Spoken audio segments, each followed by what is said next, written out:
Order.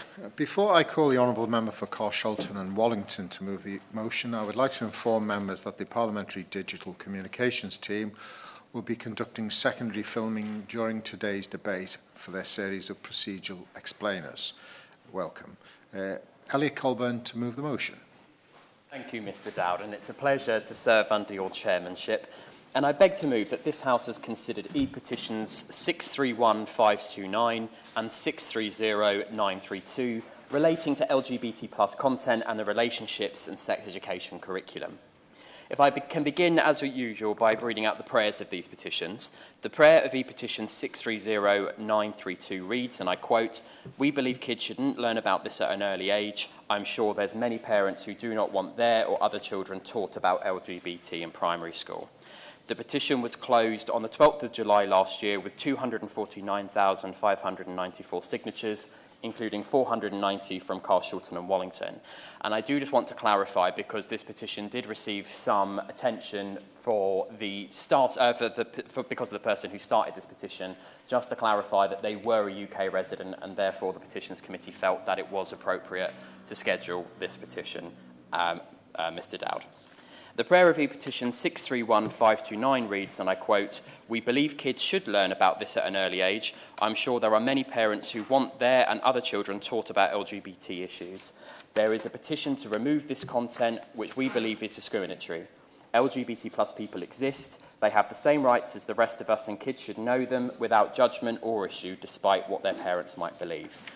And this petition was closed on the 20th of July 2023 with 104,920 signatures, including 151 from my Carshalton and Wallington constituency. Now, in their reply to these two petitions, the government stated that it had no intention of revising its guidelines, but has since commissioned a review into relationships and sex education, or RSE as I will refer to it throughout the rest of this debate. And I want to make the case today as to why we should not go backwards, not allow a return to the days of Section 28, and put forward the positive case for an inclusive, age-appropriate RSE curriculum, which I think this is a policy the government should be proud of, rather than backing away from. But first of all, I wanted to share a little bit of my own story. Now, I was at school before mandatory RSE, and certainly before LGBT plus inclusive RSE. Now, I came out very early in my secondary school career at Carshalton Boys Sports College to a few select peers and staff that I trusted. Now, if this had happened in the days of Section 28, I would, of course, had to have been turned away by my teachers and told to shut up about it. Instead, I was part of a school that was well ahead of its time and not only taught us about healthy relationships and safe sex, but also to make sure that that was inclusive of all identities, including LGBT plus people like me. Now, I want to be clear, this was not some graphic exposure of how to have sex or the various things that people might want to do with each other behind closed doors.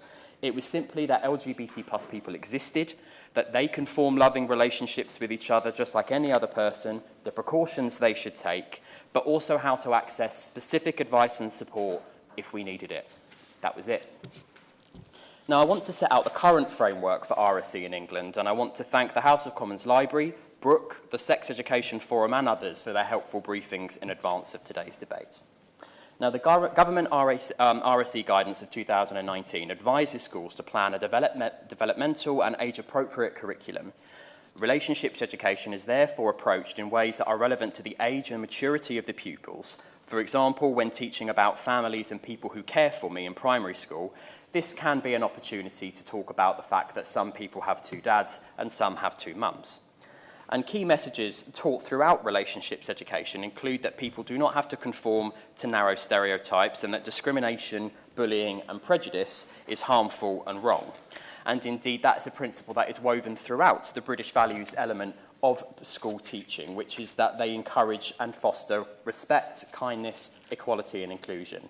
These are British values, and they are intrinsic to the ethos of most schools, and families are supportive of.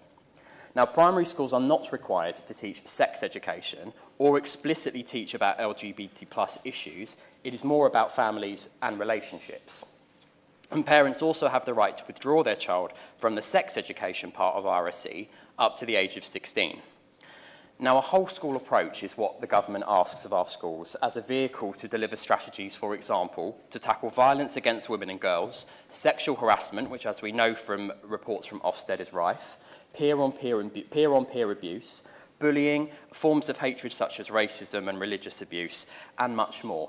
So my concern would be that to remove LGBT plus content from relationships education would conflict with schools' existing obligations under the public sector equality duty and community cohesion duties, and undermine the government's strategies to deliver on both of these. I will gladly give way. Way in which he's introducing the debate, made more powerful by sharing his own experience. 512 of my constituents signed the second of the petitions, and I'm sorry I can't stay for the whole debate, but did want to pick up on the point he's just made. That does he recognise the significant academic research which demonstrates that where you have LGBTQ plus inclusive curricula, there is significant higher levels of safety for individuals and lower levels of bullying in school and lower levels of adverse mental health reported. I'm grateful to the honourable member for that intervention. I absolutely agree with him, and in fact that is the part of the speech that I'd like to move on to, so I'm grateful for him for giving me an opening onto it, as it were. Because it is true that research has found that LGBT plus inclusive curriculums are associated with higher reports of safety for individuals, lower levels of bullying at school, lower reports of adverse mental health, and among all young people, irrespective of their gender identity or sexual orientation. And that was a report done by Goldfarb and Lieberman in 2021. And high-quality inclusive RSE is vital for children and young people to live safe, healthy and happy lives. And that can be demonstrated from young people themselves. Young people who took part in the Sex Education Forum own research told us that their relationships education actually was not sufficiently inclusive at the moment of LGBT plus people, with 38% reporting that their RSE failed to provide any or adequate information about sexual orientation, and 44% reporting that it failed to provide anything or adequate coverage of gender identity and information relevant to trans people. And I just wanted to share a couple of quotes from some of these young people. One of which who said, "We need to be told more about LGBT. I'm a lesbian growing up and I never knew that you could have sexual diseases from same-sex activities until the age of 15 when I started myself. Educate children," this is another quote, "educate children on the LGBT plus community and same-sex relationships. There will be someone in each class that it will be relevant to, and children should learn to be more accepting. Queer people have and always have existed, and children should be taught." Now, in addition to learning at school, children are learning, of course, about relationships from their families, communities, and the wider media. And the Sex Education Forum surveyed over 1,000 young people between the ages of 16 and 17 and found that they were more likely actually to have learned about LGBT plus identities from social media, around 30%, than they would at school, just 25%, with parents identified as the main source for learning for just 4% of respondents. And this leads me on to a key point that I want to make in this debate. Rather than going after LGBT plus identities as part of the government's review into RSE, I would urge the government instead to focus on the quality of the content and the resources available to schools and the training available to teachers to provide it in a safe and age-appropriate way. Because again, research has demonstrated back in 2018 that only 20% of teachers said that they felt extremely confident delivering inclusive RSE, with 10% reporting that they were not confident at all. And a later survey conducted in 2019 by the NSPCC and the NEU found that almost half of teachers said that they did not feel confident delivering the statutory RSE. Now, since it became statutory, the government has invested around £3.2 million of its planned £6 million to implement the statutory RSE curriculum. But this is only a fraction of what schools say that they need to do so safely, which sits at a best estimate of around £29 million. So the voices from these students and teachers are clear. They need the tools to be able to deliver this effectively and appropriately, which is what I hope the government's review will focus on. Now, I do want to address some of the criticisms surrounding an inclusive RSE policy, but especially the area of parental oversight and engagement and the appropriateness of materials used in the classroom. Now, the government has made a number of statements recently about parents' right to see RSE materials in a way that suggests that this is somehow new. But of course, that is not the case. Schools have always been encouraged to share RSE resources with parents and carers. I will gladly give way. Thank you. I've got a constituent the school will not show the materials. They'll show a summary, but not the actual materials. So she's taken her child out of the school. Now, I agree we need complete transparency. I think that parents have got a right. Do you agree with that as well? Absolutely, and if the school has done that, then that, in my view, is contrary on current government guidelines, and I think that that is absolutely appropriate. So I do not disagree with her at all on that. The government's own statutory RSE guidance outlines obligations for parents and carers to be consulted on the development and review of schools' RSE policies, and as part of this process, the guidance explicitly states that parents and carers should be able to see examples of the resources the schools will use. And many schools should be asking parents and carers to actually come in, view the materials, and have a chat about the context in which they will be used with them. That's there in black and white. So if that isn't happening, that absolutely should be called out. I don't think anyone would disagree that parents have a right to know. Now, in regards to some of the accusations of extreme, inappropriate, highly sexual material or similar, there simply isn't the data to back up many of these claims, including a lack of any statistical data from the DfE in terms of complaints that have been escalated to them. And many teaching organisations and people representing education unions, for example, have said that they have struggled to find any evidence of this being a widespread problem. I suspect I'm going to come on to both of these honourable members' points. So if I can just finish this bit, and if they still want to intervene on me, I will gladly take it. Many of the examples that have been used have come from other jurisdictions, one from the Isle of Man and many from the United States of America, and others have not been backed up with any evidence. Rather, these have been anecdotal claims. Indeed, a High Court judge ruled in the case of the protests outside schools in Birmingham that the characterisation of what was being taught in schools was being grossly misrepresented. Now, that's not to say that sometimes things don't go wrong. And I will come on to that in a little moment. But the research does suggest that actually the opposite is the case in terms of young people are not being taught key aspects of the curriculum rather than going to the other extreme. Because the sex education's polling of young people aged 16 and 17 found that the basic mandatory aspects of the curriculum, such as healthy relationships and how to access sexual health services, are frequently missed, with close to 3 in 10 young people saying that they had not learned how to tell, for example, if a relationship is healthy. Now again, when providing a universal service like education, it is of course naive to think that sometimes things don't go wrong. And I acknowledge the comments from the Chief Inspector of Ofsted that there have been occasions where this has happened. And there may well have been occasions where things go wrong. Inappropriate things may have been said or brought into classrooms, and that is not acceptable. But there is a framework existing in place to deal with this already, and I do not believe we have to jump to erasing LGBT people entirely to achieve it. I will give way first and then to my honourable friend.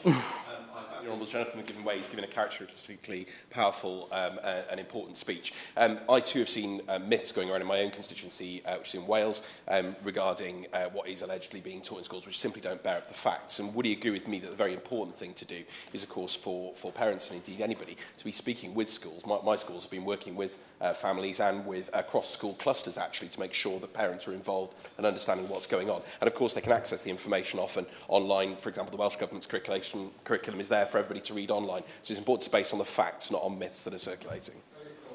The honourable member is absolutely right. And of course, it comes back to the point I've been trying to make throughout this, is that there may well have been occasions where things go wrong, but that's where we need to make sure that schools are engaging with parents and carers and are fulfilling the statutory guidelines like we spoke about and allowing them to see and to develop that curriculum together. But also that we are having these discussions based on the matter of fact, and I'll give way to my honourable friend. What he said so far. He said that there's not enough evidence of this happening. Would he meet with me later this week so I can set out all the evidence that we've got, which I've also shared with the Department of Education, because to say it's not out there is completely and utterly wrong. It is out there. It is out there, and I will be mentioning in my speech all the different companies that are actually sharing this material, and I'm afraid some of it is completely abhorrent. I'm always happy to meet with my honourable friend. We sit on the petitions committee together, and I'm sure we're happy to have that chat. And as I just want to clarify, I'm not saying that it's not out there. I think I have made that clear so far in my speech, and if I haven't, I do apologise. I just want to be crystal clear. When you're providing a universal service where everybody gets, like education, like health, for example, it is inevitable that sometimes things go wrong.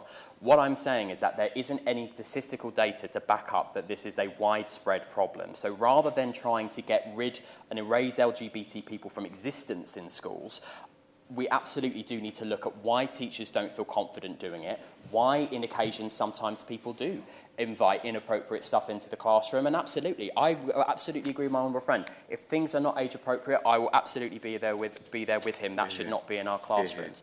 It's about how do we make sure that schools feel confident to deliver it and parents feel empowered as well. That was the point I was trying to make. But I'm always happy to see my honourable friend, and I will give way to the member for Brighton Kemp Town. Very often a conflation, does he not agree, with all the material an organisation might produce and the material that is used in schools. You know, Disney produces adult movies and it produces children's movies. The children's movies have children's content, the adult movies have adult content. An organisation might produce adult materials and might produce children's materials. Just because the organisation produces a range of materials doesn't mean that that is evidence that they are being used in schools. The evidence is what teachers are doing and what children are reporting, which is broadly positive. I absolutely agree with the honourable member, and I think he makes a very good point. Of course, many people who produce children's content, for whatever it might be, might also be producing adult content as well. Many authors, for example, write books that are both aimed at children and aimed at adults as well. It's not unusual. So, of course, it does need to reflect what is actually going on inside the classrooms. But, of course, we do need the DfE to be well equipped to make sure that it has the expertise it needs to ensure that any complaints that do come forward can be thoroughly investigated and has the adequate resources in place to deal with things when things go wrong, because, again, that is inevitable in a universal service, and I would like to hear a bit more from the Minister about that. But I just want to bring my remarks to an end by focusing in on a societal change, if it were, from the days of Section 28 and where we are now. Section 28, of course, being the banning of the teaching or the promotion, as it was called, of LGBT plus issues. Now, since those days, of course, we've been allowed to go on to marry, can obtain a gender recognition certificate, adopt, and, of course, have gained many other hard-won rights. And this, what does this mean in practice? Well, this means that there will be LGBT plus people at the school gates, dropping off their much-loved children. And are we seriously suggesting to the government that a child will have no ability to discuss why someone has been dropped off by two mums or two dads at the school gate? Of course not.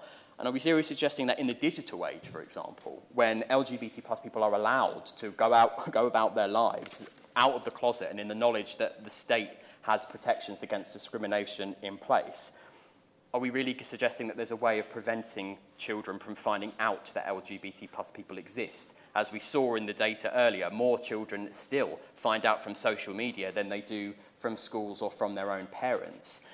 Of course, I'd suggest it would be next to impossible to hide the fact that LGBT plus people exist from children. And the government, I'm afraid, thinks so too. When it came out with its guidance for gender questioning pupils, it explicitly said that it did not feel as if it was appropriate to continue to ask schools to hide a student who was questioning their gender from a parent, because it would be next to impossible for that parent to not find out anyway in the digital age. Now, if the government agrees with it when it comes to gender questioning pupils, I believe it has to be consistent and agree with that when it comes to LGBT content in the RSE curriculum. Because when it's done right, it does have benefits for all. It tackles discrimination, it promotes healthy relationships, and it reduces poor mental health. So I hope that the Minister in his reply can offer a categorical assurance that the review will be focused on materials and training and not erasing LGBT plus people from existence. Because I can tell the Minister and tell the House quite clearly, as I'm sure many others will, that no matter how hard some people might try, we are not going back in the closet. we exist, and there's nothing extreme about knowing we exist. And in the RSE review, the government should be committing to examining why teachers lack the confidence in teaching it, investing in materials to support the teaching on the subject, and not try to erase LGBT plus people from existence in the eyes of the students that teachers are there to look after. Remind members to bob if they do wish to be called in the debate. And can I also ask members to address the chair, if you would, please? Thank you. The question is that this House has considered e-petitions 630932 and 631529 relating to LGBT content in relationships education. Sarah Champion. Thank you, Mr Dowd. It is always a pleasure to serve under your guidance. And can I also thank the Honourable Member for Carshalton and Wallington for his very reasoned speech, but also for bringing forward his own experiences, which I think is a very powerful way to open this debate. When I was first elected, I was quite focused on trying to prevent child abuse and put child protection in place. And I set up a campaign called Dare to Care with about 40 organisations, charities and survivors of abuse. And we looked at how could we keep children safe. And the one thing that all of us felt was the most powerful was relationship education from primary school age. And I was incredibly proud, and I think it will probably be my biggest achievement, that in June 2017 we got cross-party support for relationship education to be mandatory from primary school, sex and relationship from secondary school. And I know that that is already empowering children. And what we're talking about when we're talking about RSE, particularly when we're talking about primary school, is teaching children to protect, to respect themselves and respect others. And that's what we're talking about here today, I believe. Because relationship education is about equipping all children to be safe, to recognise abuse and exploitation, to know how to report it and to seek help.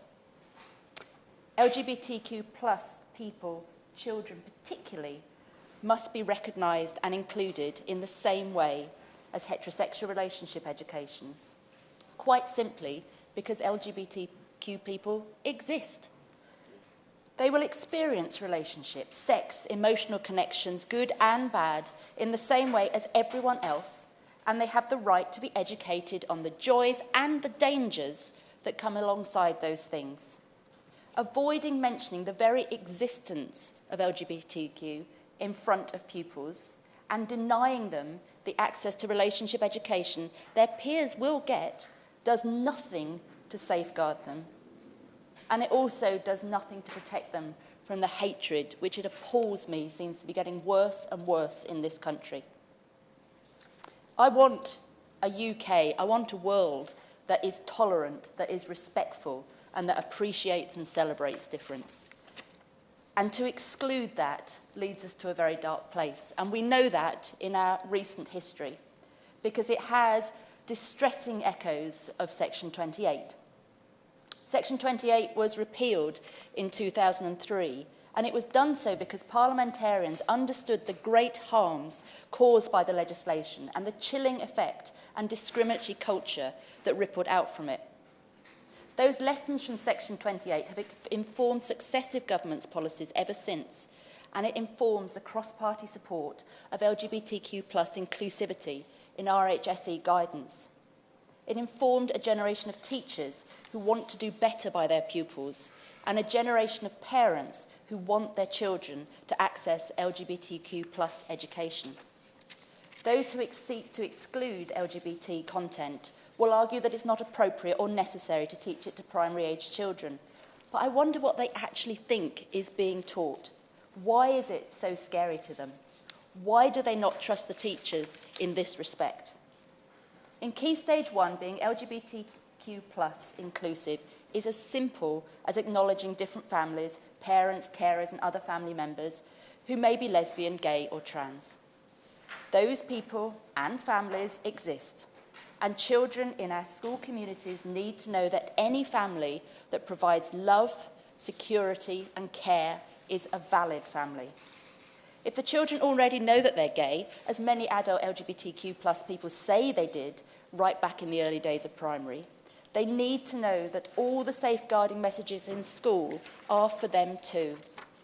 No child should be excluded, made invisible, or made to feel that they are other or not deserving of support from a trusted adult, because only this opens a door for exploitation and the abuse of them. By key stage 2, when children are going through and studying and going through puberty and studying puberty, they will have their own questions about the relationship between their bodies and sex.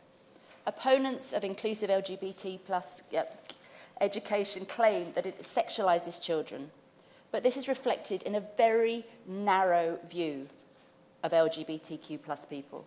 You cannot read through a briefing from the anti-lobby without hearing about particular sex acts, as if being LGBT plus and being highly sexualised are synonymous, the total of someone's identity.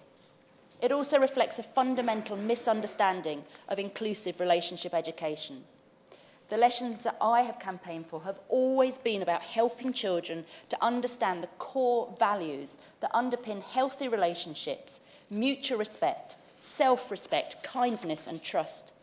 It's also about knowing how, where and when to seek help with safeguarding and with their mental and physical help. These lessons are not pushing some evil agenda to corrupt young minds. They are preparing all children for the world as it is, where LGBTQ plus people exist and relationships happen, and also where the world where it is dark and there are some pretty awful haters out there.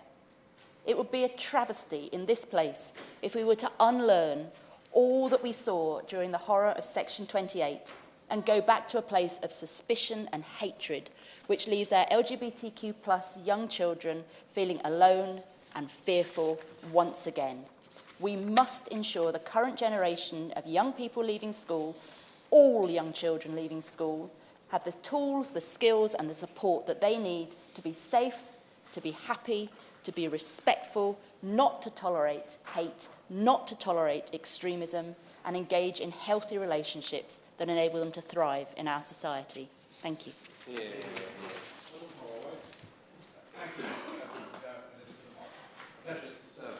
Under your chairmanship. Impassioned calls for the government to remove LGBT content from primary school curriculum, and there are equally impassioned calls that children of 11 and under should be taught about LGBT relationships, the two petitions we're debating here today, but they do reflect real anxiety over this hugely sensitive issue.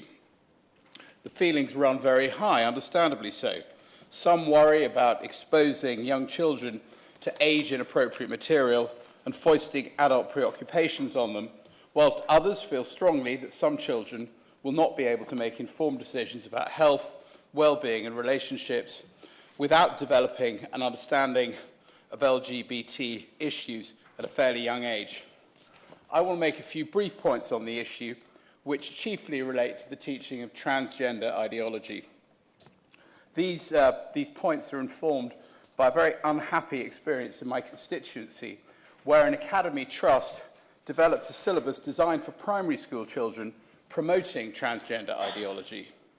The ideas at the heart of this, the teaching materials that were proposed, and the manner in which the matter was handled caused massive upset among the parent body and a catastrophic breakdown in trust. And indeed, we all have loads of WhatsApp groups we're on. The busiest WhatsApp group I have is the group in my constituency which the parents have entitled Protect Our Children. Thankfully, there has now been a resolution of thoughts to this, with parents rightly being put back in control of what their primary age children are taught. But this episode has impressed on me the need to remember that our understanding of transgender theory is by no means settled, and there is not a consensus of opinion. Of course. On the point about primary school age children, as a mother myself of a primary age school child, I did it for a while. As a mother of a child of primary school age myself, I do not want him or other children to learn about sex full stop, whether that's straight or gay. I also do not want to see young children at primary school to be taught about changing gender. Whatever people want to do when they're older, no problem. You know, life's short, be happy. But does my honourable friend agree that we need to be protecting the innocence of children and their childhood, especially at primary school age? Well, and indeed, thank you. And indeed respecting parents, because, of course, the long-term emotional consequences of transition are not properly understood. We should be careful about teaching contested concepts to young and impressionable children. We would not be doing right by the majority of parents if we fail to acknowledge that the idea that sex is a sign of birth is not a universally held view. But the complexities of explaining this to children of 11 and under are pretty obvious. I also struggle to see how this issue could be taught honestly and objectively without explaining that there may be other reasons why a person feels uncomfortable about themselves or their body. But teaching primary-age children is clearly hugely problematic. Instinctively, for these reasons, I feel that the complex issue of transgender ideology has no real place on the primary school curriculum. But it's perhaps unrealistic to think that issues relating to gender will not crop up. Of course they will. Some children will question their gender, and many will meet transgender adults. So where primary schools feel such education does need to be included, and that will not be everywhere, we need to support teachers in navigating the sensitivities and to ensure that schools are safe places for everybody. The government needs to urgently, therefore, issue clear and prescriptive guidance on content and, as anticipated, I think, by the current review, to have a firm grip on the materials that schools used. I would prefer that what is taught should reflect the fact that there is a divergence of view on the issue of transgender, but really at primary school level, what is taught about this need not go much further than emphasising that the choices people make should never be the subject of unkindness. The emphasis on parental engagement with the curriculum is welcome. Communication and trust between parents and schools is very important here. But whilst it's sensible to let parents see what their children will be taught before lessons are delivered, and whilst a parental opt-out may be useful, children are, of course, bound to discuss these topics amongst themselves. So the focus, I think, must be on teachers getting it right and ensure that the message primary-age children receive is not confusing, age-inappropriate or sexualised.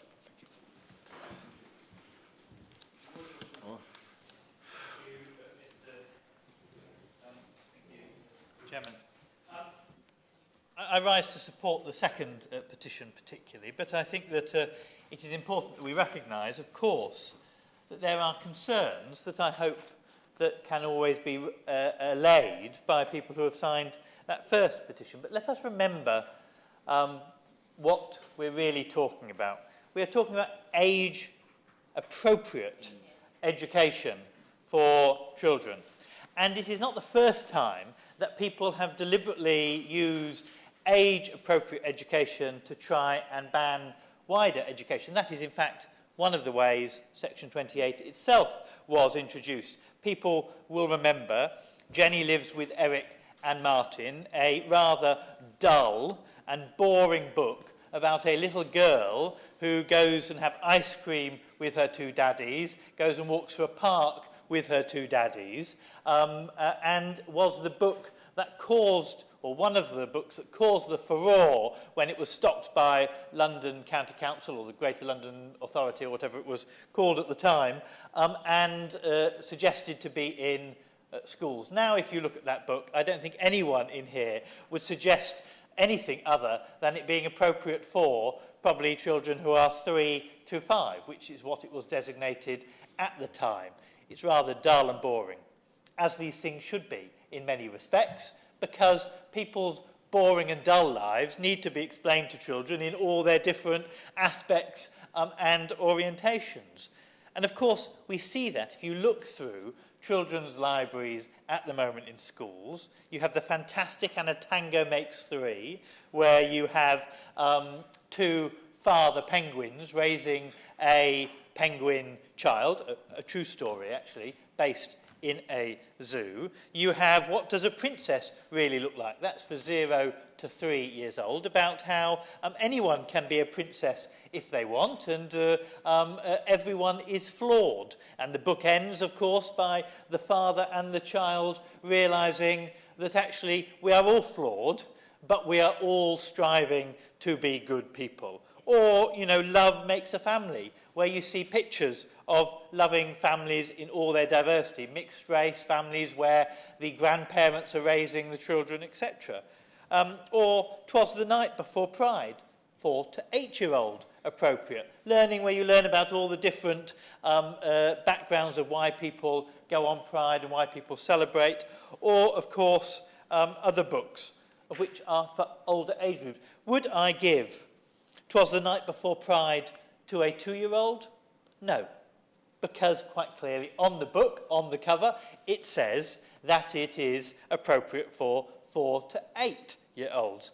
And the same is true with teaching materials. I mean, these books are in libraries of schools, but the same is true of teaching materials. You do different materials and different levels of education for all different ages. But I'm afraid there is not a starting point where we need to start to realise that there are lots of different families.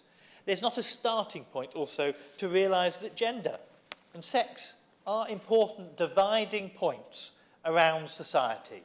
Now, I think that children in lower primary school, infant school, generally shouldn't be divided very much about sex at all. They should be taught actually you can be anything you want, you can play with any of the toys you want, you can do all of the sports activities that you want at that age. I don't think we should have almost any gendered specific activities or separation at that age. And I think it's a great shame that we now see adverts for Lego that are gendered, whereas only 30 years ago, Lego adverts would have no gender attached to them. I think that we've gone backwards in many respects for our infant and lower primary school ages. But that doesn't mean that we should be blind to it. That doesn't mean that we shouldn't say, when you get older, sometimes girls and boys do separate off and do different activities. But that should be dealt with in an age-appropriate way. It shouldn't mean that, of course, sometimes when we talk about bits of the body as well, you know, children of a very young age will be curious about that. It should be described in an age-appropriate manner. To ignore differences in that sense actually is to raise our children oblivious to what is appropriate, what parts of their body are appropriate to show or to touch, what parts of their body are appropriate to touch of others. And if we don't get that across, what we actually do is create children who are less safe. Because when people then do inappropriately do and have inappropriate relationships with those children, they are not taught that that is wrong or right. And if we just talk about it in the sense of mummy and daddy, then actually we also set up a relationship danger where we are not explaining children that as you get older, your older brother and sister, your older aunts and uncles might also have different forms of relationship that are healthy and that are safe.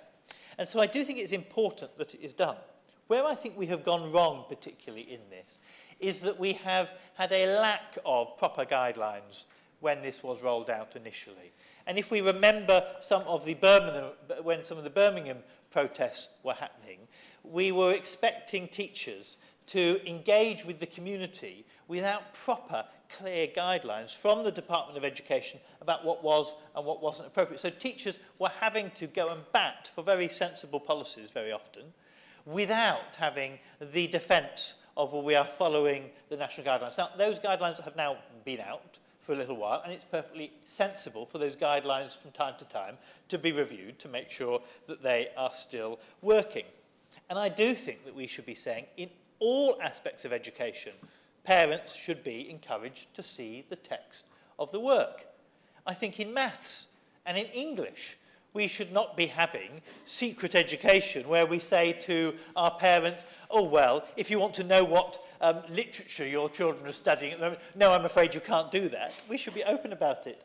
Here's the book that we're studying. Here's the resources. Partly because we want to encourage parents to go on a learning journey with their children. We know children perform best in schools when the parents are working at the same pace with the children. Now, that sometimes means the parents are learning as well. I remember, when I have taught nieces and nephews or worked with,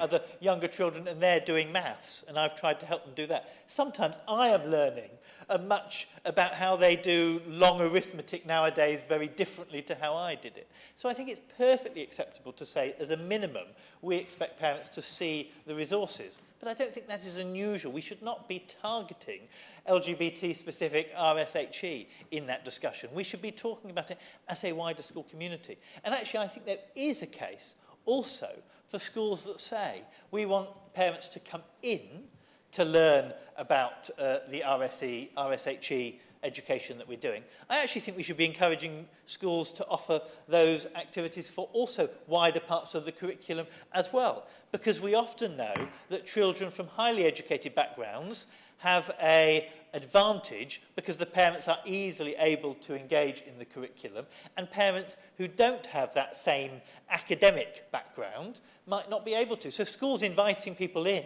to engage with that is something that we should be encouraging. I will do. Michael Frank makes some very important points. And would you agree that there's also additional safeguards that can be put in place? For example, in Wales, the curriculum very specifically says that it has to be developmentally appropriate for young people. So it's not just the age, it's also knowledge and maturity, additional learning needs, and physiological and emotional development that are taken into account to ensure the materials are provided at the right stage for that young person. I totally agree there for the right person. Where I think that we also need to be clear is it shouldn't only be if there is a trans child in the school. These things are for wider importance. I remember not on relationship education, but on education around different religions at primary school. I went to a school where in my year group we were almost exclusively white. And Christian background. But we learnt about Buddhism at primary school, we learnt about Hinduism, the different festivals. I think there is a danger if we just say, oh, well, we should only teach these things if there happens to be a gay family in the classroom, or if there happens to be an older sibling that is transgender. Because I have benefited hugely. Those trips that we did as a school to the synagogue, even though I think I'm right, but you never know, saying that there wasn't a Jewish child in the school, were really important for me to understand the different backgrounds that different families have. So when I went to secondary school, and we did mix with a bigger group of people who were from different groups and different backgrounds, we understood where they were coming from. I also want to touch briefly on the point that I made as an intervention earlier on, which is that I do think that we have got waylaid in some of this debate and conversation about condemning organisations that produce different age-specific materials. It is quite right that organisations, sex and relationship-based organisations that specialise in this, will produce materials that are for adults, and will produce materials that are for children. And on their website, they will publish all those materials. It is totally right that they will do that. It is, of course, totally wrong for a teacher to pick an adult material and do it with, and do those activities with younger people. When we had this debate last time, I remember a number of members on the opposing side of the argument reading out a number of rather adult activities. But when we got to the bottom of it, there was no evidence that those activities had been run in any primary school in this country. And still today, there is no evidence that I have seen that they have been run. Now, I'm sure the exception will prove the rule in the sense that the outrage of one example out of our 100,000 schools that we have across our country will be an example where it needs to be age-specific. But that is why we need a better system for the Department for Education to say, here are the books that we recommend, Here are the educational resources that we recommend. Here are the organisations. Diversity Role Models is one organisation that does great. They've released a set of great cartoons recently that touch on all these different issues, launched only a few weeks ago at the Disney headquarters here in London. That is the kind of thing that the department should be signposting to, so teachers can get the reassurance, so that parents can get the reassurance, but most importantly, so that children can learn about the glorious diversity of the world that they are growing up in, and so that when they get to the right age, they are equipped and prepared to keep themselves safe and to have a happy and wonderful life. Thank you. Peter Gibson. Thank you. It's a privilege to serve under your chairmanship, and can I congratulate my honourable friend, the member for Carshalton and Wallington, for leading this debate on behalf of the Petitions Committee in his usual exemplary manner. Both petitions that have prompted this debate today were clearly very popular. On one hand, those who want to see LGBT content on school curriculums, and on the other, those who do not. Indeed, in Darlington, one petition was signed by 211 people, and the other was signed by 293 people. Mr. Dowd, as a gay teenager growing up, I know how alone I felt, like I was the only one, scared of people knowing, and what exactly that would mean for me if they did. LGBT issues were not discussed at school, and sex education, such as it was largely confined to some lessons in the biology lab. Thankfully, things have improved, and whilst not perfect and still somewhat controversial, sex relationships and LGBT issues are taught in the context of a range of issues. These issues should be taught at an age that is appropriate, and indeed the material used should be appropriate too, and subject to inspection and approval of parents. Mr. Dowd, I do welcome this debate, which in my view is timely, coming so soon after the debate on the private members' bill from the Honourable Member for Brighton Kemp Down, and indeed the debate which we sadly didn't have on Friday on the Right Honourable Member for South West Norfolk's bill. Mr. Dowd, I have spoken openly many times about my support for lesbian and gay people and those with gender dysphoria, and this debate is an important opportunity to set out, in the context of what is appropriate for children to know, my views on these issues. I passionately believe that our children should not be subjected to conversion practices, just as I do not believe that our children should be medicalised. However, and particularly whilst we are discussing what is appropriate to tell young people, those who are experiencing gender dysphoria should be able to access appropriate counselling, challenging conversations and support free from legislation preventing them from having such care. And Mr. Dowd, whilst I'm putting these matters on the record, on a topic which to my mind should not be a political football, I believe that it is possible to stand up for the protection of safe spaces for women so that they are safe and comfortable, at the same time as having respect for those with gender dysphoria. And I also believe that women should be entitled to compete in sports with other women. So for the record, Mr. Chairman, I respect trans people and want them to be free from discrimination. But I respect women too, and they are entitled to have their spaces in which they are safe and comfortable. Mr. Dowd, the language of respect, tolerance and understanding is so important for our young people to hear. If we do not teach our young people that people in society are LGBT, how will they have the understanding and knowledge to navigate these issues for themselves in society? Surely we want our young people to be tolerant, understanding and have respect for everyone, core British values, and we are unlikely to achieve that by keeping them in the dark. Our children live in our communities where families come in all forms of shapes and sizes, but the one thing alone that ensures young people have the best upbringing is where they grow up with love. People in our communities, and indeed in our children's families, are LGBT, And it is, to my mind, right that they learn about the society in which they will grow up and live in an age-appropriate way. And I think the point from the honourable gentleman from Cardiff South about that being developmentally appropriate is entirely right too.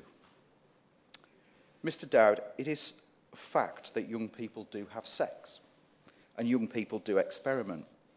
We should not ignore this, but instead address it head-on. We must ensure that schools have the resources needed to educate young people about how to have sex safely.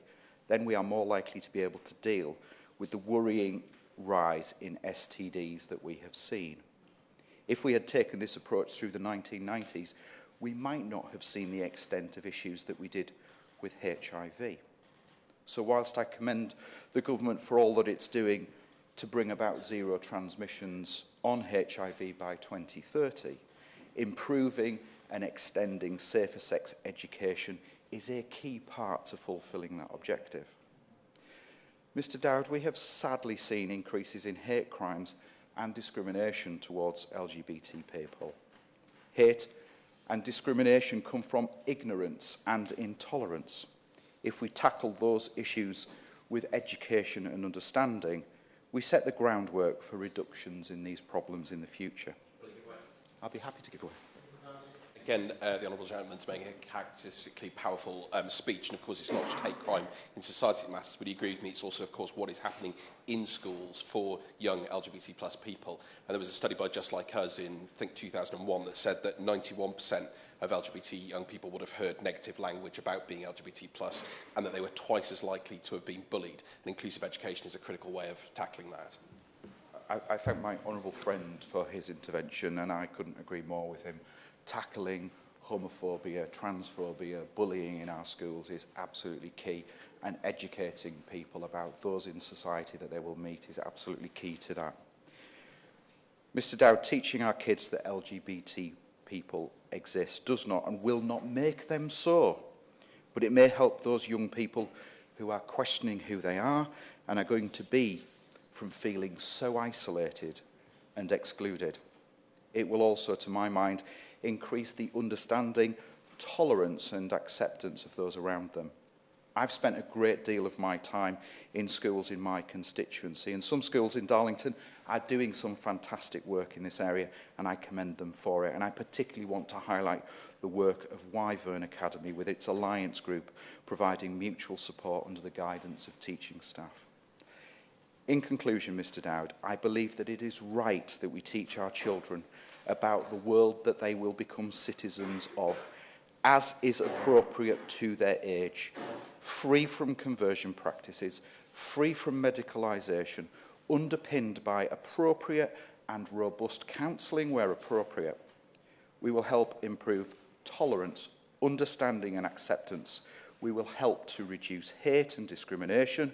We will help to reduce sexually transmitted diseases, and we will underpin British values of individual liberty, mutual respect and tolerance of others.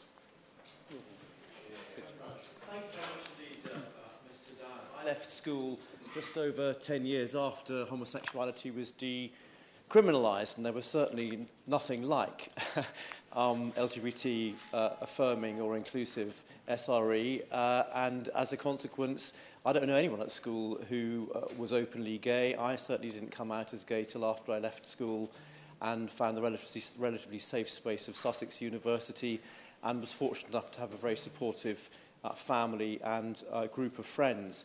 I was very moved, therefore, when I went to one of my schools in Exeter a few weeks ago, invited by a group of LGBTQ+ students for their weekly safe space hour, where they got together and talked about their lives and their feelings and so forth. It was an extremely moving experience for me, because I thought of all the people of my generation who'd been through experiences at school who would have benefited from living in a more enlightened age. And of course, Section 28, to which a number of colleagues have referred, was very much a backlash against the increasing visibility of lesbian and gay people after decriminalisation at the end of the 60s. And I think that what's happening now with the backlashes we're seeing now against LGBT inclusive and affirming education in schools is something rather similar, in that that visibility has continued, particularly when it comes to trans and non-binary young people. And I just hope that we will resist it, because some of the same arguments that I'm hearing now are very similar to the ones that I heard back then, that you can make somebody gay or lesbian. And now people are saying you can make somebody trans. It's an ideology. And that phrase has been bandied around in this debate a number of times already. And it puzzles me and upsets me, because being trans is not an ideology. It's who you are. It's something innate. Gender dysphoria is a condition that's been recognised for decades, if not hundreds of years, in human societies. So I worry that we're going back to pathologise and demonise people who simply want to be themselves. And young people in particular deserve the right to be respected and supported. And while I'm delighted to say that these days the vast majority of families are supportive and affirming of their children and other young LGBT people in general, I'm afraid that we know that sadly still some aren't. I do some work with an LGBTQI charity that works with young homeless people. 30% of young homeless people in this country are LGBTQ plus, who have been rejected by their families, having been open about their sexual orientation or their gender identity. Those young people need a safe space in school, and what schools have so brilliantly provided in recent years is that safe space. Although I have to say, whenever I pick up feedback or criticism, particularly from young people themselves, about SRE education in schools is that it's not affirming and inclusive, or certainly not of good enough quality enough, or it's lacking altogether. So the criticism I'm hearing from young people is that we need to build on what we've achieved, treat everybody with respect.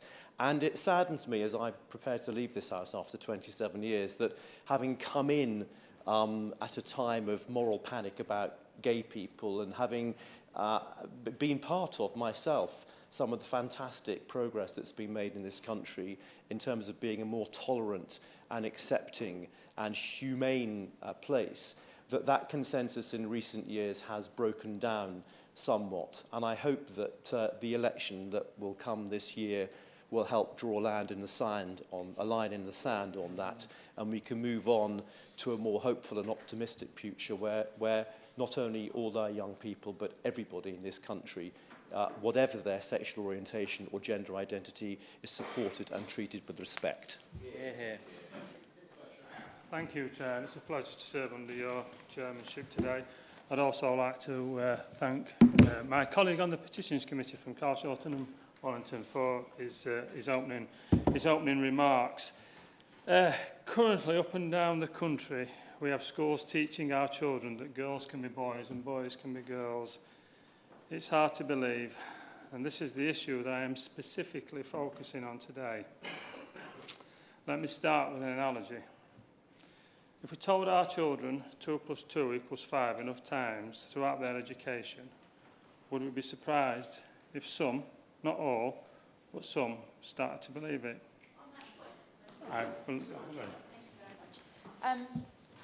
We do trust teachers to teach that 2 + 2 = 4. So if we trust them in that respect, why do we not trust their judgment in all respect? I thank the Honourable Member for her contribution, and I think I will come back to my speech. Don't want to spoil the flow of it, is it? But, no, it's fine. But I think from what I've heard, I think there's a consensus here that what we should be teaching children should be transparent. Teachers should be able to see it. It should be age appropriate. But I believe it should also be grounded in truth. And the fact of the matter is that there's been some remarks from lots of people here saying that this literature that we're showing our children is not there, and there's no real evidence of it. And I think members are literally burying their head in the sands with this. And if they didn't, and if they actually worked with myself and maybe the Department for Education and actually looked at all the evidence that I've got, then maybe we would have to go onto social media and say, look what our kids are being taught, this is abhorrent. And then for somebody to jump on my page and this and so on and so forth. If all the adults in the room actually sat down with the minister and said, look, this is what's happening. I have examples in my folder, but we can't show pictures in these debates. Give way. Yeah, of course. I'll give you an example. One school in my constituency was using a book that included a picture of a grandfather in a gimp suit to primary school. I don't remember for giving way. There's so much evidence out there of bad actors in this field, and I will come on to them, but I do thank her for... Wouldn't be surprised that some, not all, but some would start to believe it, especially when told by probably one of the main influences in their life, their teacher. Put this together with many on social media also saying that 2 + 2 = 5. Then let's say people started wearing lanyards saying 2 + 2 = 5. Maybe not really believing it, just thinking that it's kind to do so. Help make people who believe 2 + 2 = 5 feel included. Then let's say the same people started putting 2 + 2 = 5 on their email footers for similar reasons. This thought gets compounded further when maybe an irresponsible broadcaster through one of their main soaps has a storyline where an adult tells a 12-year-old it's okay to think 2 + 2 = 5. Then let's say private businesses started putting posters up saying, again, 2 + 2 = 5. Flags down high street saying 2 + 2 = 5. And then let's say some people start to stand up and say, no, it doesn't. 2 + 2 = 4. Let's tell the truth. Let's say those individuals are called bigots and are silenced by venomous individuals on social media. Let's say if this scenario took place, would we be surprised that we would have thousands of young children believing 2 + 2 = 5? And this is exactly where we have got to, teaching gender identity in our schools. Should our children be exposed to material that states they can be a boy or a girl depending on how they feel? No, they shouldn't. I agree 100% with the petitioners who want to remove this from our schools. Children should not be subject, under any circumstances, to unscientific, ideological material that leads to harm. I believe there is nothing more abhorrent than misleading the young, and that this must stop. I would gladly give way, yeah. Just one clarification. He said he agreed with the petitioners, but the petition does state specifically removal of LGBT plus content. It's just the T that he wants to remove, or does he want to remove all LGBT content as well? No, it's the T that I'm discussing today, but I believe the sexualisation of our children should stop within schools. All of it. All of it. I just don't think there's any need for it, especially in primary schools. I genuinely do believe there is absolutely no need for it. I will give way. Honestly, give way. I'm very interested in his analogy, but I'm a bit unclear. Is he saying that we shouldn't teach what 2 + 2 = at all, i.e. we shouldn't teach anything around relationships, so we shouldn't teach about straight relationships either? We shouldn't teach that parents, there are mothers and fathers and all that kind of thing? Or is he just saying that he wants it to be taught, but he only wants one outcome, which is that you have to be straight?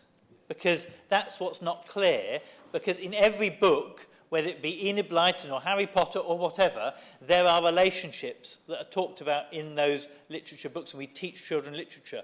In how the school works, when you, in primary schools, you have a hen, and it lays an egg, and the egg hatches.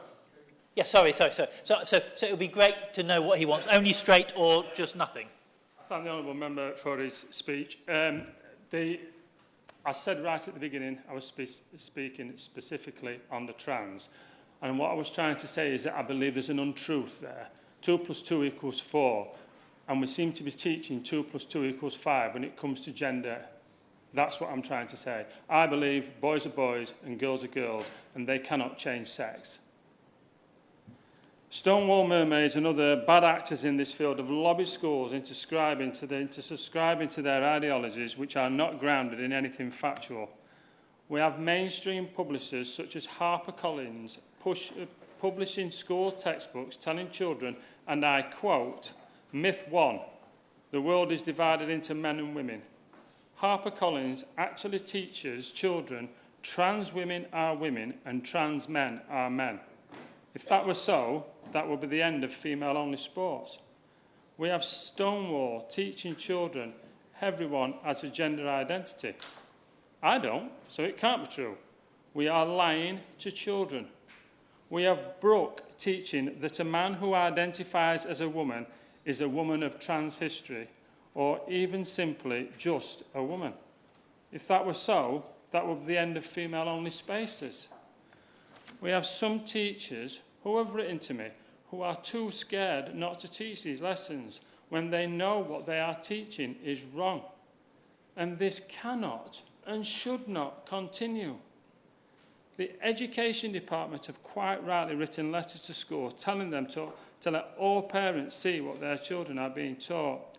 Yet we have evidence that some schools are ignoring this and continuing regardless.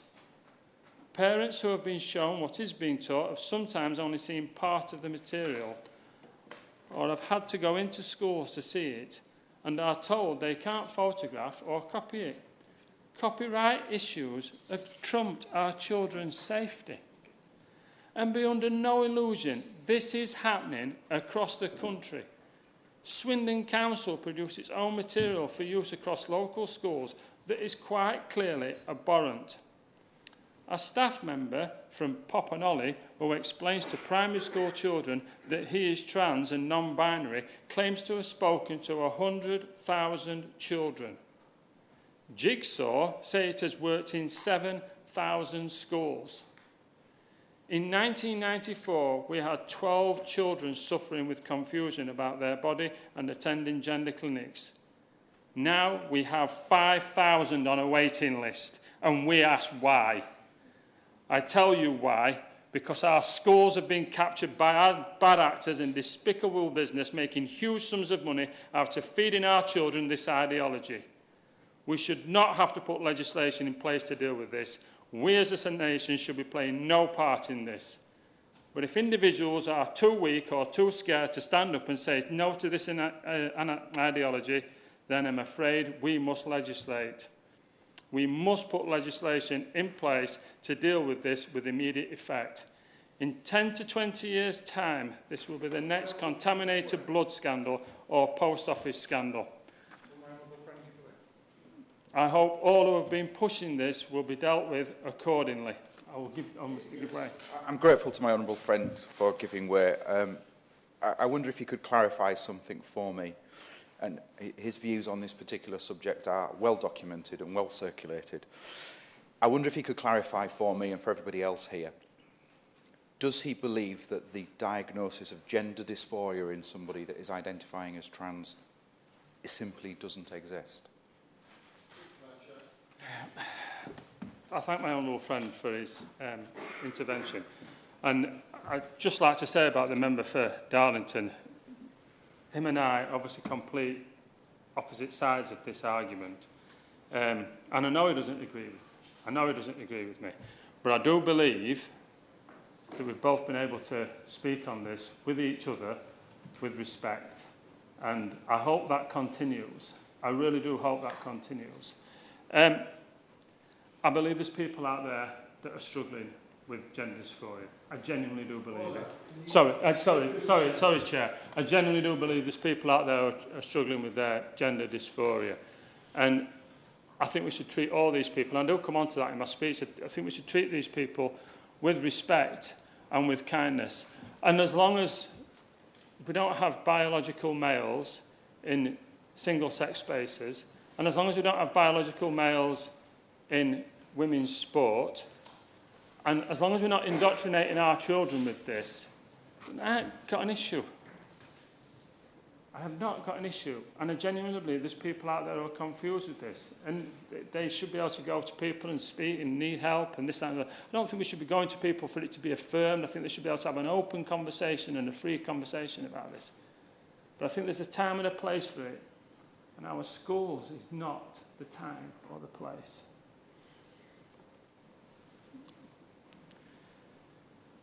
I have recently written to the Education Department along with several colleagues to request that parents can withdraw their child from RSHE lessons. At present, children can only be withdrawn from sex education. However, we have an industry that seems set on teaching our children they can be the opposite sex to what they were born. They have published this material in relationships part of their textbooks, and therefore children cannot be removed from these lessons. Parents must be able to protect their children from this ideology. They must be able to do it now. Now, before more children are affected by this teaching. We have at present absenteeism levels not seen before within our schools, and this material is not helping. I asked the Minister, why are we allowing this in our schools? A false idea with no basis in science that is leading some vulnerable children to seek puberty blockers, then cross-sex hormones, then invasive risky surgery. These practices impact bone and brain development. They chemically castrate children. They leave vulnerable children, vulnerable young people, living with lifelong, irreversible complications. I can see why parents would choose not to send their child to a school that's teaching this. I wouldn't. So what is the answer? Well, I believe this teaching has to stop in our schools. We need to take this literature out of our schools completely, change the RSHE guidance, and allow parents to withdraw their children from RSHE as a safety net. And as a society, we should call out every organisation that's taking part in this. Individuals who are joining in with this rhetoric should stop and think, where does this end? Stop and think with regards to trans-progressive flags and the lanyards and the pronoun email footers, because where does it end for our young children when they see this? Stop and think about fueling confusion in society, and especially within the minds of our children. And if we encounter any person who is personally struggling with this, we just need to be kind. We shouldn't have to legislate for kindness. We should all just be decent and treat people with respect. But sometimes we also have to be cruel to be kind. Sometimes we must have to say no. Parents, teachers, every adult just needs to be strong and say no to children. No, they are not born in the wrong body. Let me say this one more time. There are few things more dishonourable than misleading the young, and I, for one, will play no part in it. I hope the department will really step up now. The Department of Health is beginning to see the light. The Home Office is too. I hope the Education Department can. Thank you. Thank you, and it's a pleasure to serve under your chairmanship, Mr Dowd. I really want to thank the Honourable Member for Carshalton and Wallington for bringing this debate forward on behalf of the Petitions Committee. As a former chair of the Petitions Committee, I appreciate how important it is for people to have their say on issues that they care most about, and I'm glad we're having this discussion today. And it's also good to be in this debate with so many of my former Petition Committee members.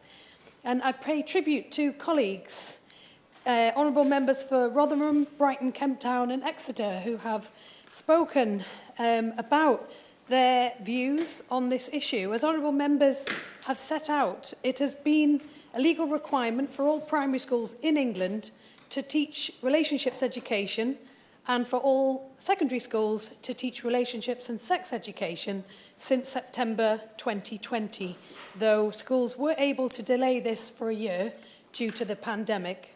Within the legislation, primary schools can choose to teach age-appropriate sex education in addition to relationship education. Many primary schools choose to teach sex education tailored to the age, physical and emotional maturity of their pupils. But the primary focus is on ensuring children have the building blocks for positive and safe relationships, starting with family and friends, how to treat one another with kindness, and recognising the difference between online and offline friendships. The legislation provides for the right of parents to withdraw their children from sex education whilst providing children approaching 16 with rights to opt in, and gives schools, including faith schools, flexibility in their approach. Schools are required to consult with parents when developing and reviewing their policies on relationships education and RSE. However, when and how that content is taught is a decision for schools. Importantly, the regulations also provide that a school's policy must be published online and must be available to an individual free of charge, so that parents can be confident about what is being taught. This is also important so that parents can be available to their child at home to talk about what might be being taught in school and be prepared for any questions or discussion points that might arise from their child. Labour has put great focus on the relationship between schools and families. An open and transparent communication on these issues forms an important part of that. And of course, these positive relationships within our education system begin with how a government approaches these things too. We've too often seen a combative approach with schools, and it can filter down to a combative approach between schools and families. Labour wants to see a much more positive and constructive approach to the education of our children and young people. Turning specifically to the section on LGBT-specific content, the guidance states that at the point at which schools consider it appropriate to teach their pupils about LGBT, they should ensure that this content is fully integrated into their programme of study for this area of the curriculum, rather than delivered as a standalone unit or lesson. Labour agrees that it's important that LGBT issues are taught as part of relationships and sex education, and it's done in a way that is inclusive and respectful to all. The Department for Education announced a review of the statutory guidance last year in the context of a whole variety of developing concerns, including a worrying increase in sexual harassment, violence against women and girls, developments in activities online, and a worrying deterioration in the mental health of young people. A consultation on guidance for schools and colleges on supporting gender questioning children also closed last week, with the government response due later this year. There are strong and sometimes conflicting views on these issues, as we've heard in the debate today. Teachers and school leaders have therefore been very clear on their need for guidance from government on the approach to take in relation to this when teaching young people about relationships and sex. Teachers are not clinicians, mental health professionals, or campaigners. They are educators, and as such, are required to educate within a clear framework that complies with equalities legislation and ensures that all teachers feel confident and well informed about the content they are to teach. And it's therefore right that this issue went out to consultation, and I know that organisations and people with a range of opinions will have fed back to the government. And I look forward to seeing how this diversity of opinion will be reflected in the final guidance which is brought forward. And I hope to hear more detail from the Minister on the timetable for the publication of consultation responses and the final guidance. Labour is the party of equality. The last Labour government did more to advance LGBT equality than any other in British history, whether making it illegal to discriminate on the grounds of sexual orientation, allowing lesbian and gay couples to adopt, or making homophobia and transphobia hate crimes. And it is in that spirit that we must redouble our efforts to ensure that these conversations are held with the utmost respect and compassion and careful consideration for those potentially affected by our deliberations and decisions.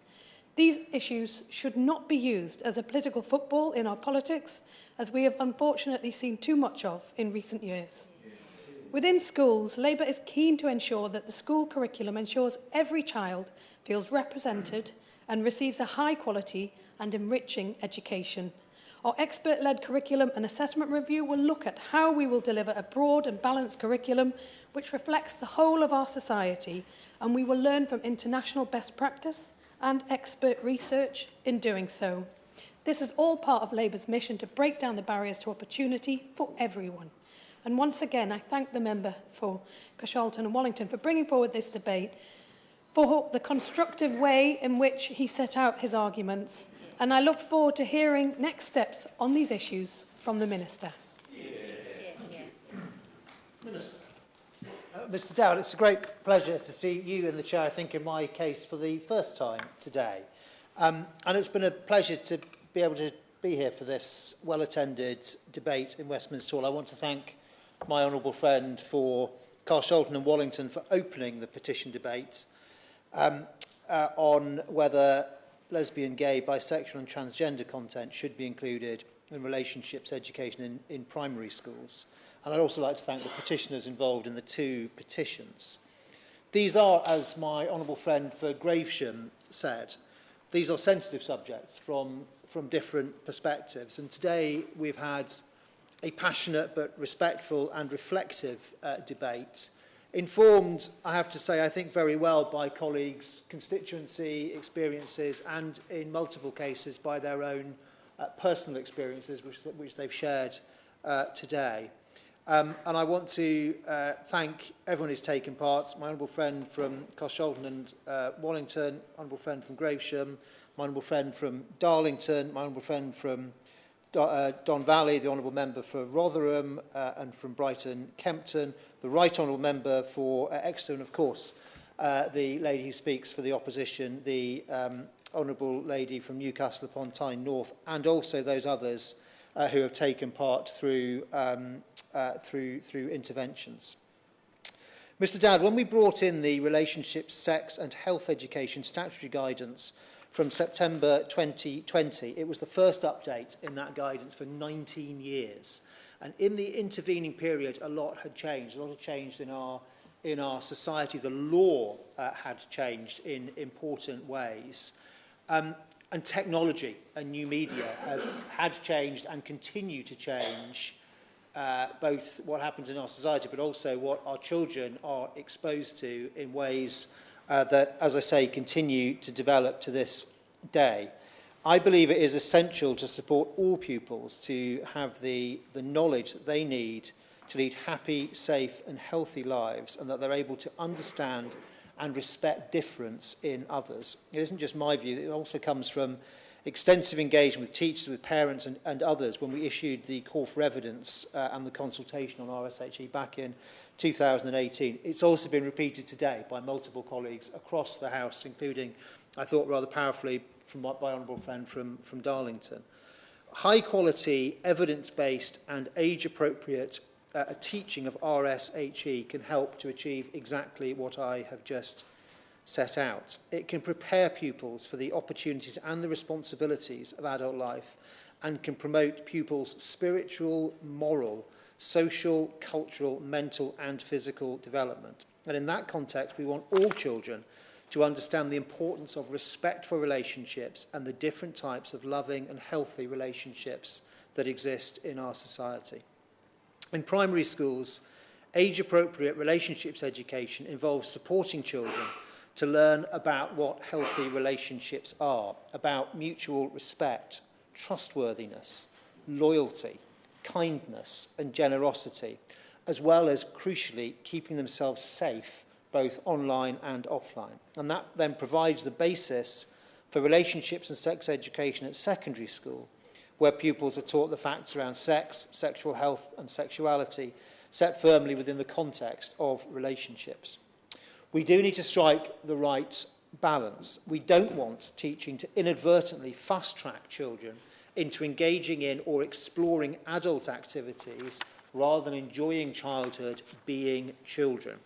To teach young people about same-sex relationships does not mean teaching our children in primary schools about sex. It should focus on teaching children that society consists of a diverse range of people, that families come in many shapes and sizes, and that it is all right to be different.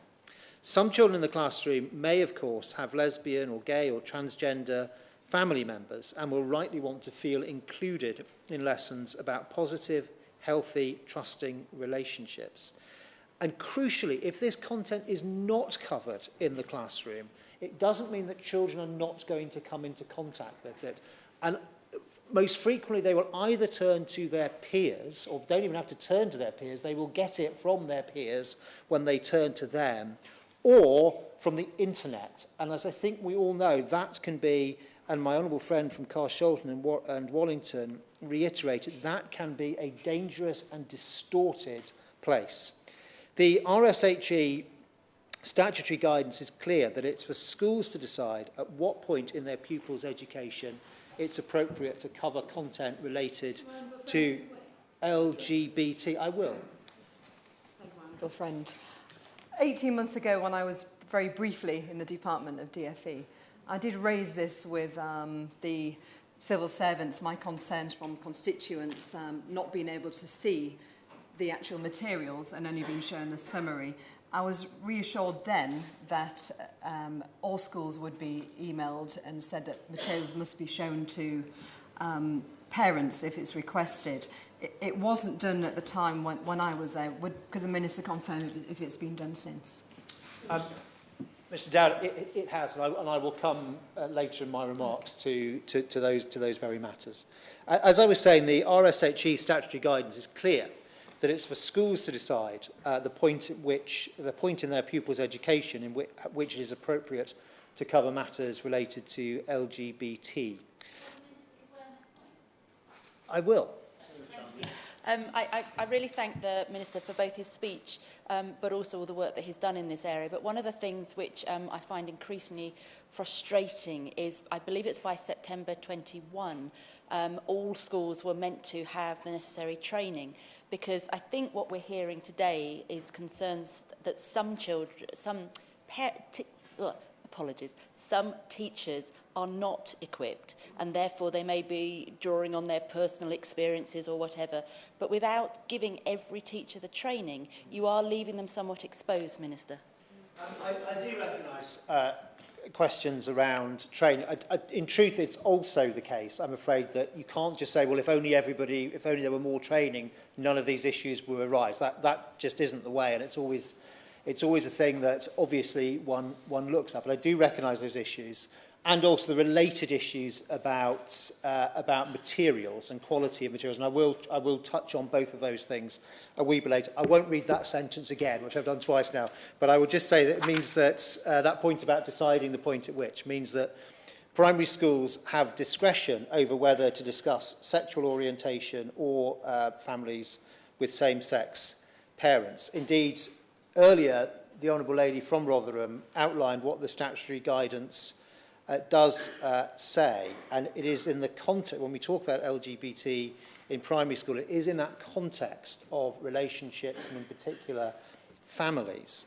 So it says, families of many forms provide a nurturing environment for children, and families can include, for example, single-parent families, LGBT parents, families headed by grandparents, adoptive parents, foster parents or carers, among other structures.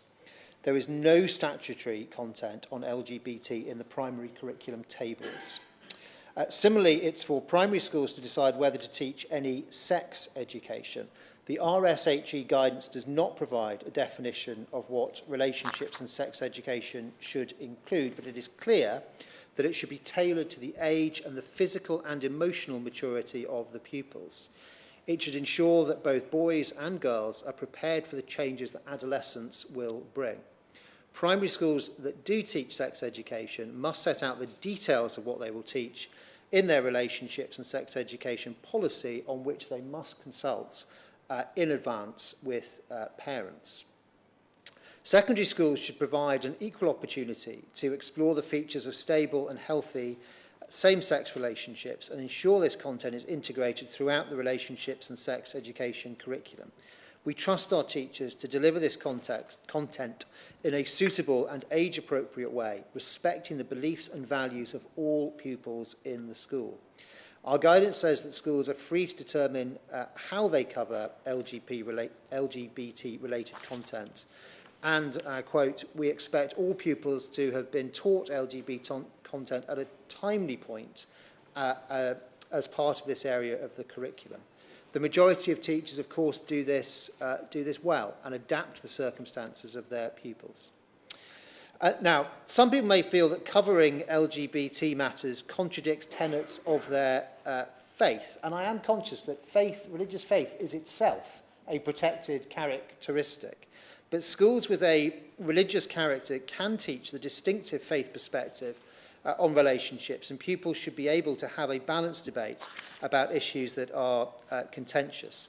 A good understanding of pupils' faith backgrounds and positive relationships between the school and local faith communities help to create a constructive context for the teaching of these subjects.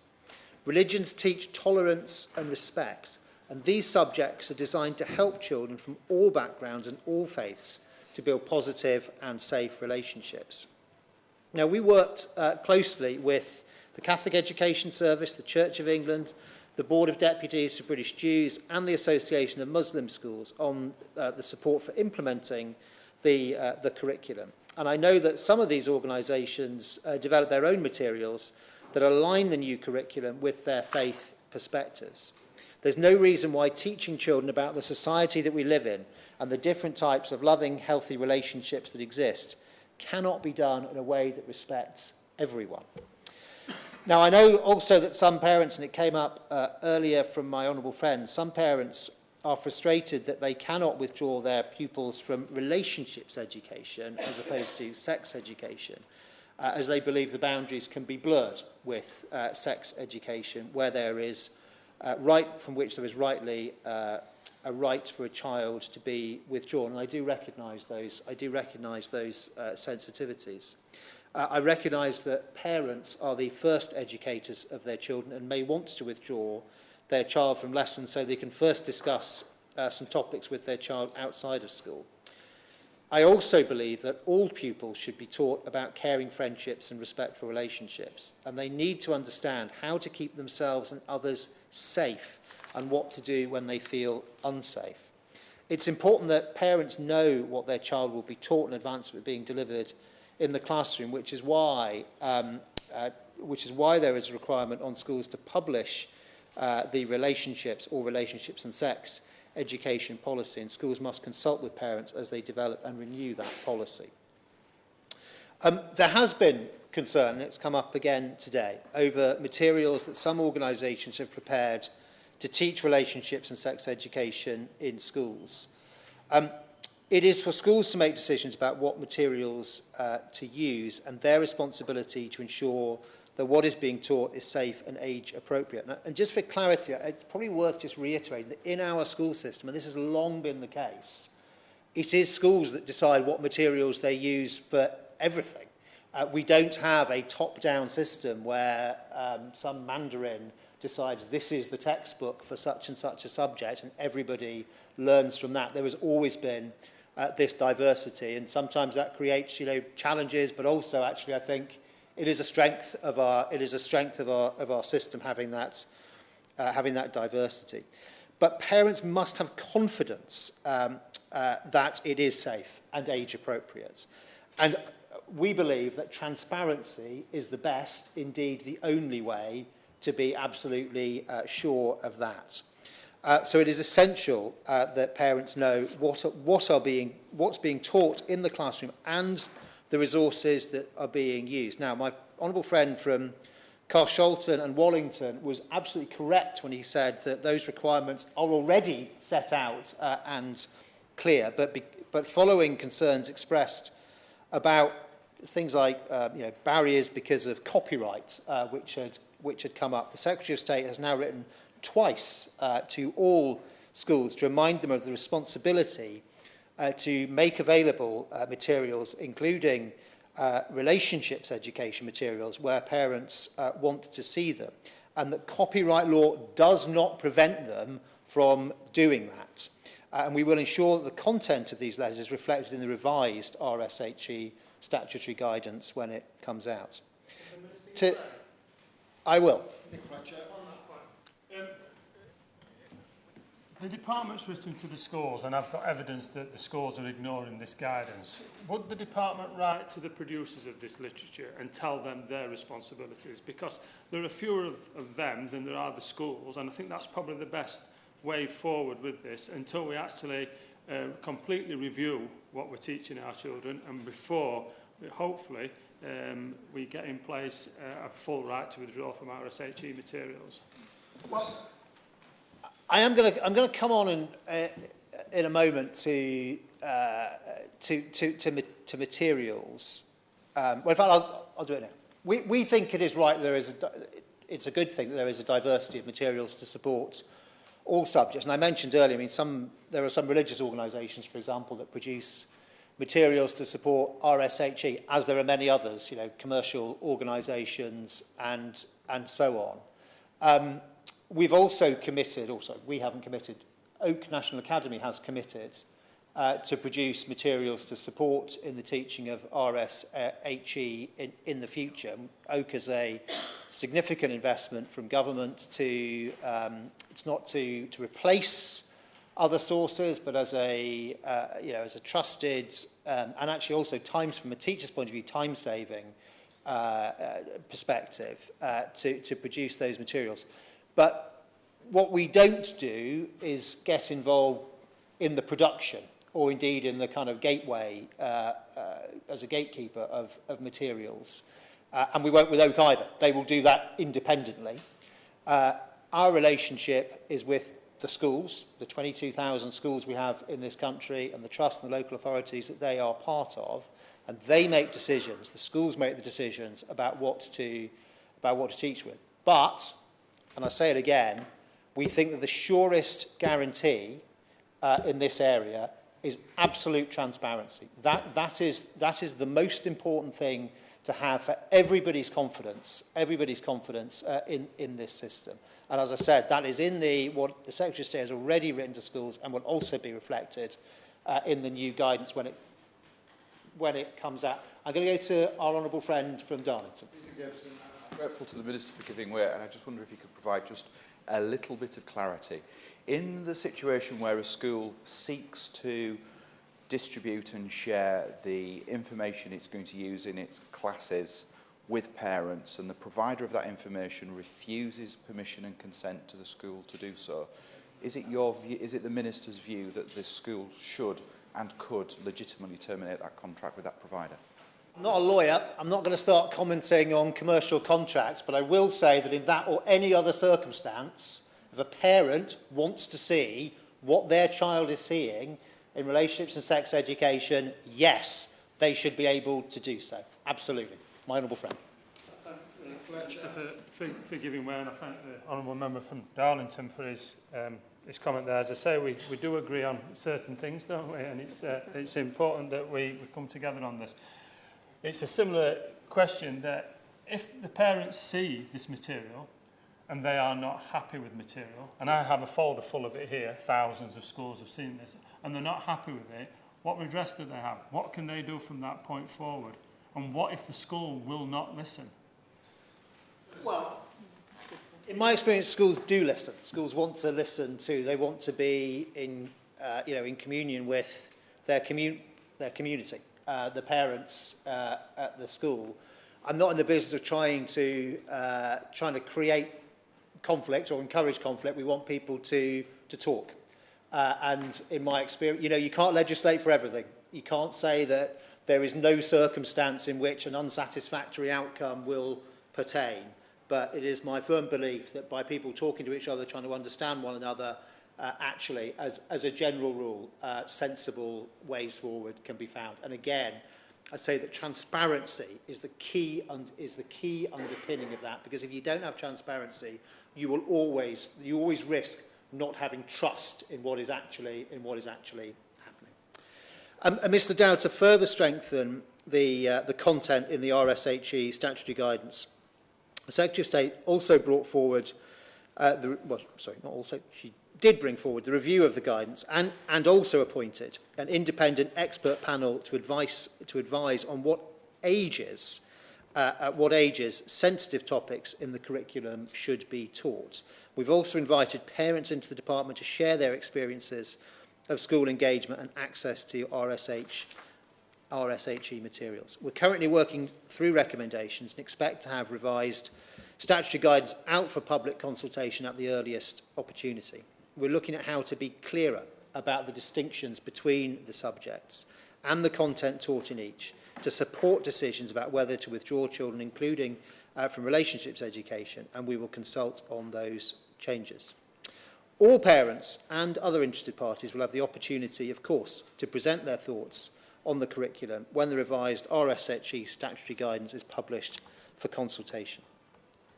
Now, Mr Dowd, we know that young LGBT people are more likely to be bullied, they're more likely to be discriminated against, and more likely to suffer with mental ill health. And the department's school omnibus survey of 2017 showed that after gender, being or being perceived to be LGBT is one of the main reasons that pupils face bullying.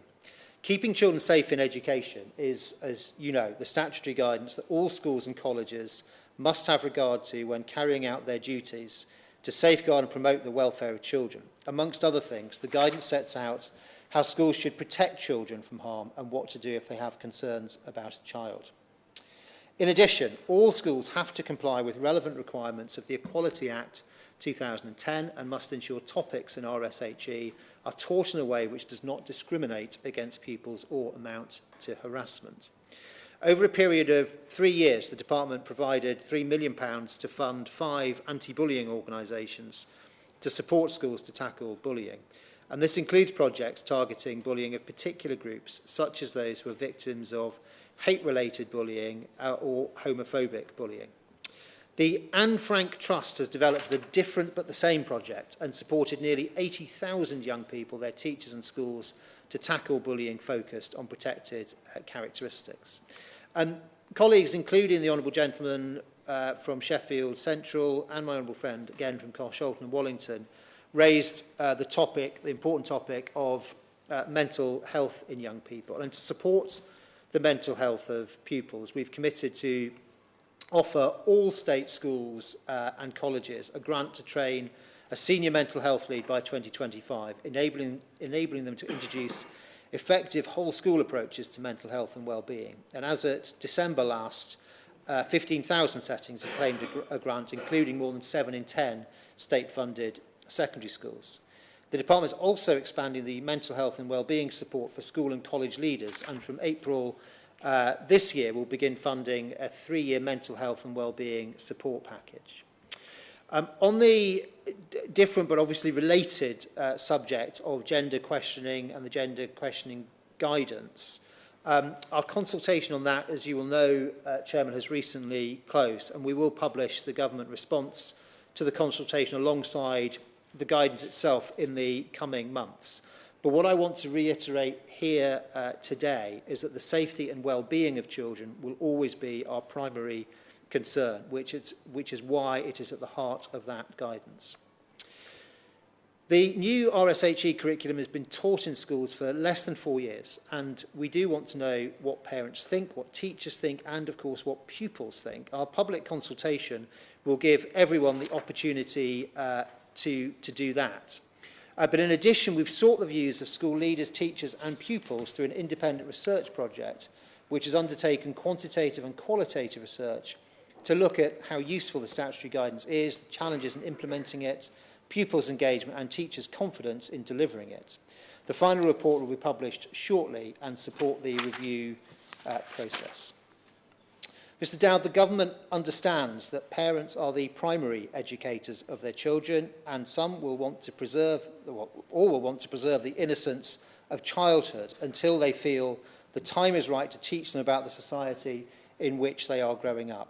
These children are our future business owners, they're our future doctors, our future dentists, and our future politicians, and they need to understand and respect the diverse population of the country in which we live, and the RSHE curriculum is there partly to help them to do just that. Thank you, Mr Dowd. And can I thank you, the petitioners, and of course every colleague who has contributed today. I will not take us through to 7:30. You'd be happy to know.